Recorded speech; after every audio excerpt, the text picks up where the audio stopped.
Lorsque nous regardons notre société, il semble que la vie politique soit réservée à quelques spécialistes en même temps que la plupart des gens agissent comme des objets statiques qui ne participent pas à la politique. La situation sociale dans laquelle nous vivons réclame une nouvelle culture politique, en particulier la situation liée aux populations pauvres et à la qualité même de notre démocratie. À travers toutes ces vidéos, nous allons voir petit à petit ce que la doctrine sociale catholique dit à propos de plusieurs questions, la vie politique, sa relation avec l'humanité et une meilleure façon de comprendre la politique. Ce que nous appelons habituellement la doctrine sociale, c'est la manière dont nous comprenons l'humanité en tant que chrétiens.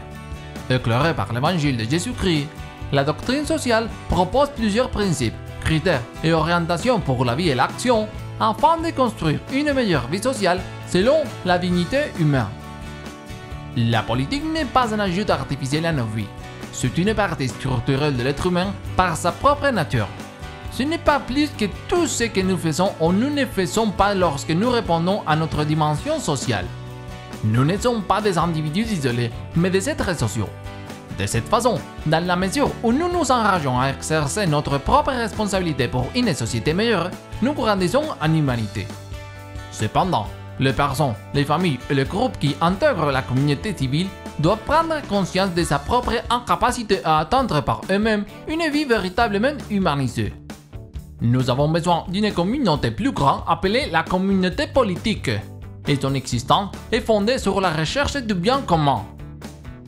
Un tel bien commun comprend les conditions de vie sociale à travers lesquelles les personnes, les familles et les associations peuvent mieux atteindre leur propre perfection.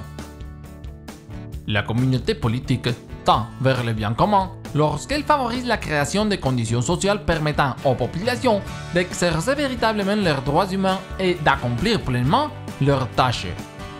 Ainsi, lorsque nous parlons de politique, nous parlons d'un engagement actif qui œuvre pour favoriser un monde meilleur et plus juste, en développant les relations fraternelles, en particulier avec les personnes pauvres. C'est l'essence ultime et humanisée de la politique.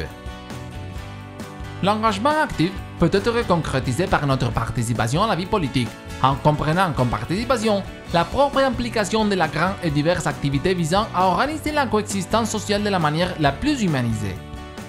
Et nous pouvons atteindre ces objectifs sur la base des réalités très proches de notre quartier, de l'école, du lieu de travail ou des associations, ainsi que des réalités plus éloignées telles que les gouvernements, le parlement ou les partis politiques.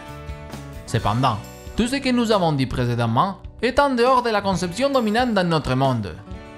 En pratique, trop souvent, les gens agissent comme un simple observateur de la vie politique.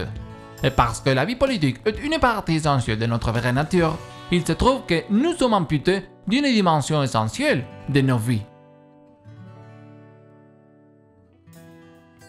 Pour accomplir leurs tâches orientées vers l'animation chrétienne de l'ordre temporel, les fidèles laïcs ne doivent jamais renoncer à leur participation à la vie publique.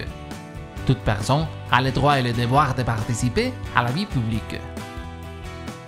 La politique, quoique souvent dénigrée, reste une vocation élevée et une des formes les plus élevées de la charité, dans la mesure où elle cherche les biens communs.